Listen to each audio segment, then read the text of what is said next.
और से सिर्फ एक बात करना चाह रहा हूं कि क्या कारण है कि सिर्फ टीचर्स को रोका जा रहा है। क्या शासन द्वारा कोई ऐसा निर्देश आया है?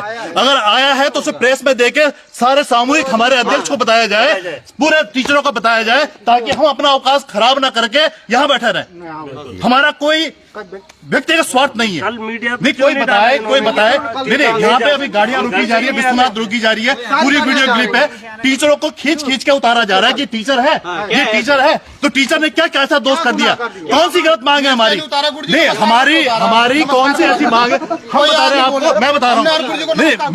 नहीं आपका कोई व्यवहार गलत नहीं था। पुलिस विभाग का कोई व्यवहार गलत नहीं है। आपका कोई व्यवहार गलत नहीं है, लेकिन यह है कि स्पेसिफाइड टीचर को आइडेंटिफाई क्यों किया जा रहा है? क्या हमारी कोई मजबूरी नहीं है? क्या हमारा परिवार नहीं है? क्या हमारा बच्चा बीमार नहीं हो सकता है? पब्लिक को पूरी सुविधाएं दी जा रही है और हमको कोई सुविधा नहीं दी जा रही है, क्यों? ये बताइए हमारी कौन सी मांग नाजायज है? नहीं ये बताइए कि हमने ऐसा कौन सा पाप कर लिया है कि हम शिक्षक बन गए? क्या हमने समाज को उठाने में कोई कसर की है? हमने अपने स्वार्थों को किनारे करके 1 सितंबर से चौक डाउन करके बच्चों को पढ़ाना शुरू कर दिया है। हमने अन्य जिम्मेदारियों को लेने से मना कर दिया है। हम अपने कार्य के प्रति समर्पित हैं, फिर भी आज हमें जाने से क्यों रोका जा रहा है? क्या सरकार को, क्या किसी को हमारे जाने से कोई परेशानी हो रही है? क्या किसी को कोई दिक्कत है? हम लोगों को जाने नहीं दे रहा। क्या हम आतंकवादी? हमें सरकार ये बताए, क्या हम आतंकवादी हैं?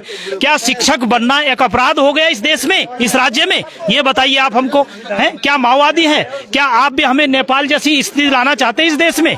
ये वही फिर सारी समस्याएं हमारे सामने खड़े कर रहे हैं। क्या जो हमारी मांगे हैं, न्यायोचित मांगे हैं, जो हमारे अधिकार है, मांगे नहीं हमारे अधिकार है, वो 25 सालों से हमारे प्रमोशन है। 19 साल हो गए मुझे इस रायका जसवाड़ी में, मुझे 19 साल हो गए। आज तक मेरा जो है कोई प्रमोशन तो छोड़िए, कहीं से कोई ट्रांसफर कुछ नहीं हुआ।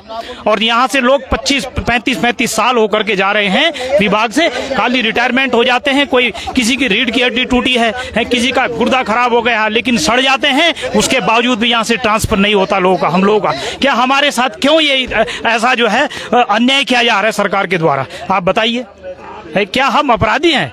क्या हम आतंकवादी हैं? क्या है? आप बताइए सरकार, हम क्या हैं? तो मैं तो सरकार से यही अपील करता हूं कि हमारी जो मांगे हैं वो शांतिपूर्ण ढंग से, शांतिपूर्ण तरीके से हम अपना आंदोलन चला रहे हैं, तो इसको चलने दीजिए। फिर हमको भी ऐसा मत कीजिए कि हम भी जो है फिर एक गलत कदम उठाने की ओर बढ़े, तो ऐसा मत कीजिए हमारे साथ। तो समाज का दर्पण होता है और उस दर्पण को अगर तोड़ा जाएगा और जब वो टूटेगा अगर किसी के पैर में या किसी के शरीर लगेगा तो घाव करेगा जरूर। ये समाज के जो दर्पण होते हैं वो समाज को ऐसे अगर रास्ता दिखाएंगे तो हम क्या करेंगे? मजबूर होके क्या करना पड़ेगा? ये सब हमारे आम शिक्षक जो हैं अपनी अपनी बात रख चुके हैं कि कितने विगत वर्षों से एक ही पद पर आदमी शिक्षक रिटायरमेंट हो रहा है, एक ही पद पे रहते हुए अपनी सेवानिवृत्ति दे रहा है। तो अगर एक पद पे आदमी अपने सभी का जीवन होता है कि हम आगे बढ़े, उन्नत करें, प्रोन्नत करें, तो हमारी जो शांतिपूर्ण मांग है, न्यायोचित मांग है, उनको सरकार से यही अनुरोध करना चाहूंगा कि भाई उनको मांगों को किसी तरह वार्तालाप करके ही शांतिपूर्ण ढंग से पूर्ण करने का प्रयास करेंगे। सड़क जाम करना हमारा कोई मूल नहीं था। हमने जाना था, देहरादून जाना था, पुलिस प्रशासन द्वारा हमें यहाँ पर रोका गया है, इसलिए हम यहाँ पर बैठे हैं। हमारा सड़क जाम करने का कोई वो नहीं था, लक्ष्य नहीं था।